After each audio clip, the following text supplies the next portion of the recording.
Hey YouTube, this is Steve from Average Joe's Fantasy Football, and we've got your Week 10 start and sit video for the wide receiver position.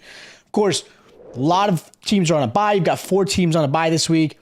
You've got some injuries you got to deal with, of course, every single week. So hopefully this video helps you guys out with your lineups this week. Now, there's a Thursday night game between the Panthers and Bears.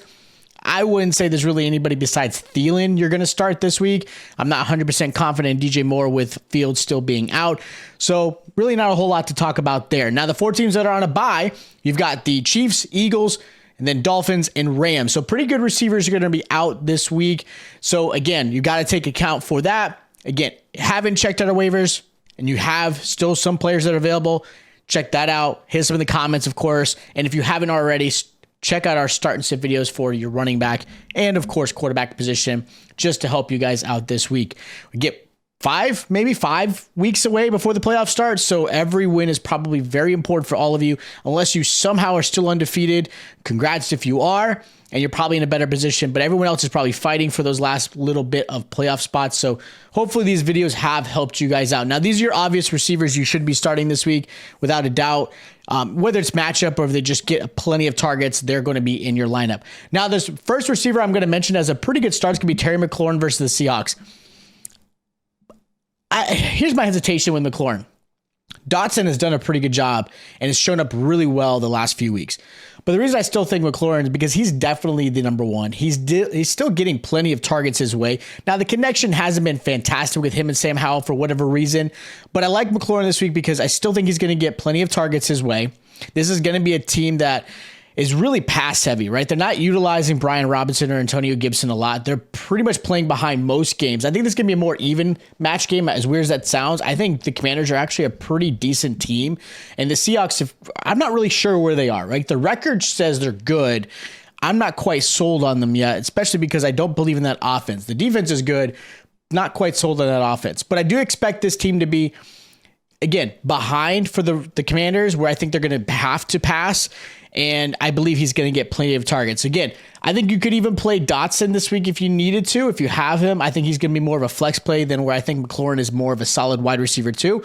But I like him this week. You should put him in your lineup. Another receiver I like this week is be Calvin Ridley versus the 49ers. Now, 49ers are also coming off a bye like the Jaguars. 49ers have been horrible against the pass as of recent. And those last 3 games that they've been losing, their defense have not shown up at all. In those last 3 games alone, they're allowing 23.7 points to the wide receiver and also 5 touchdowns to receivers in those 3 games. This is going to be a game that I think the Jaguars are going to have to play a little bit of catch up. I think the 49ers will start off hot. I think they are. I think Kyle Shanahan's going to get that team ready to go. Jaguars are going to be forced to pass. I think Trevor Lawrence is going to look amazing. I really like this game. I think he's going to have a really good game with Ridley. Kirk is still going to be someone you're going to play and start, but I like Ridley just a little bit more because I think he's going to get plenty of targets and he's going to have a nice big play in this game. Another receiver in that same game is Brandon Ayuk versus the Jags. Now, Debo is expected to be back, so I think that actually benefits Ayuk more than it does Debo Samuel. Also good news is Trent Williams should be back, the left tackle, which I think is going to only help give Brock Purdy time. Now, if Trent Williams was out, I'd be a little bit more nervous for the receivers because the Jaguars have actually been pretty good. And of course, their defensive end, Josh Allen, has been fantastic this season. He's done a great job of getting after the quarterback, and that's only going to make things worse for Brock Purdy. But with Trent Williams coming back, I think that's going to be great. One of the best tackles in the game. And while he's been out, you have seen how bad that offense has looked. So that's definitely an improvement. Ayuk is definitely the wide receiver 1 on this team. Debo is, again, utilized in many different spaces, and I think that only helps because teams have to account for where Debo is going to be. That means Ayuk is going to get probably the slot or second corner, giving him chances to get plenty of targets his way.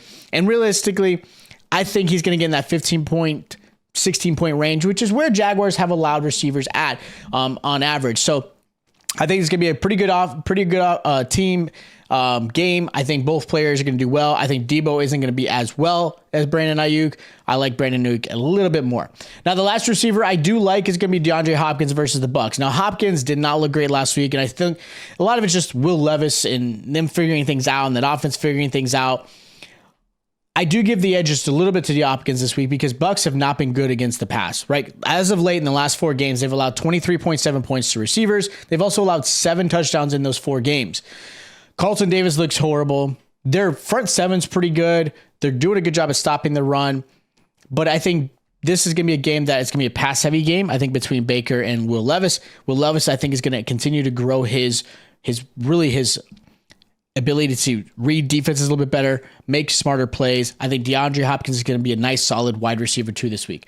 Now, my first receiver I'm going to sit, it's going to be Chris Olave versus the Vikings.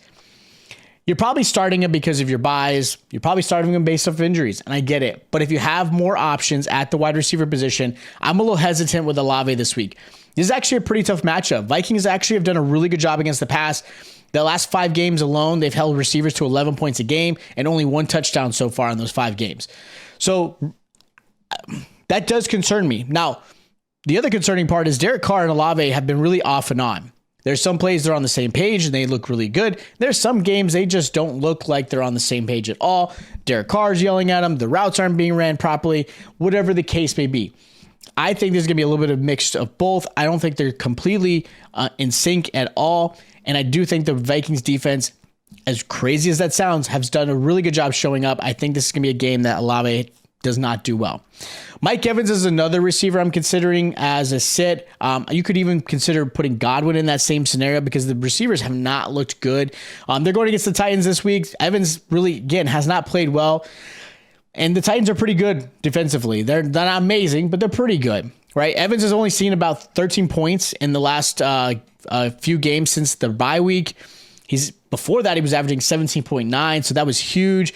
But he's really gotten into this cold streak right now. Titans have only allowed 15 points to the wide receiver in the last 5 games. So again, defensively, the Titans have done a pretty good job of keeping, wide receivers somewhat in check, right? They're still going to have some. Like Deontay Johnson had a good game against the Titans last Thursday. So there's always that chance. And the biggest thing I think has been the contributor is really Rachaad White has really been showing up in his own. He's been a great receiving back. He's been heavily used in this offense a lot more. And I think that's a good thing for the Bucs. Not so much a good thing for Mike Evans or Chris Godwin. So I'm, again, a little hesitant on there. Another receiver I'm going to sit this week is going to be Amari Cooper versus the Ravens. Last outing against the Ravens, Amari Cooper had 2 points. That was it. And that was a game where I know obviously Deshaun wasn't playing, but that was a game where the Ravens were up 28-3. They had to throw the ball. Cooper did see 6 targets, but he only had 1 reception. It wasn't a good game, right? I don't expect more in this one. Ravens have done a really good job. They've held 4 wide receivers to 14 points the last 4 games. Ravens are on a hot streak. They've looked really good. This may turn into a shootout. I think it's going to be a little bit closer, I think, between these two. I don't think it's going to be as big of a game as it was last time. Deshaun Watson is playing, which does help a little bit. I think that does increase Cooper's status. I think Cooper might be a flex play, but I'm not putting him in the wide receiver 1 or 2 status at this moment because I'm a little nervous with this matchup for the Ravens. Devontae Adams is another receiver I'm sitting and going against the Jets. I do see some improvement going on for Devontae Adams the rest of the season. I think he's got a good schedule. I think having Aiden O'Connell kind of solidified at this quarterback position, kind of figured himself out. And on top of that, I think the new interim head coach in Antonio Pierce is a good thing for the Raiders. But with that said, the Jets are a seriously very good defense. Sauce Gardner most likely will be shadowing and covering Devontae Adams most of the game. So that's going to be tough for him. Jets have only allowed 10 points to receivers in the last 5 games alone. So again, this is not a game that I feel really confident in the Raiders. I think Jets get the win. I think Sauce holds Adams to about maybe 4 receptions. Maybe Adams gets 10 points. But I'm sitting him this week. Now, my sleeper of the week is going to be Marquise Brown versus the Falcons. Having a rusty Kyler is still better than what he had last week, right? Like last week, having Tune in there was not good for Hollywood Brown or even Trey McBride.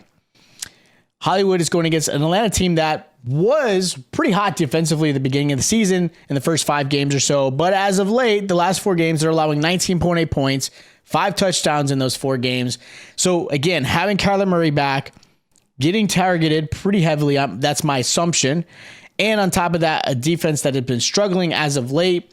I like this matchup for Hollywood Brown. He's definitely a good sleeper. So those are my start sits and sleepers for week 10 for the wide receiver. If you do have questions, who you should put in your lineup, you have questions for maybe some trades you're still doing, or just have questions in general, hit us up in the comments down below. We'd love to hear from you. If you guys haven't already, make sure you smash that subscribe button. Make sure you guys have the notification bell is on because we still have a lot of great content going on. Again, follow us on our socials. We're on X and Instagram as well. See what's going on in that space. Follow us there. Check out our other start and sit videos. Hit us up in the comments. Hit that like button, and I'll check you guys out next time.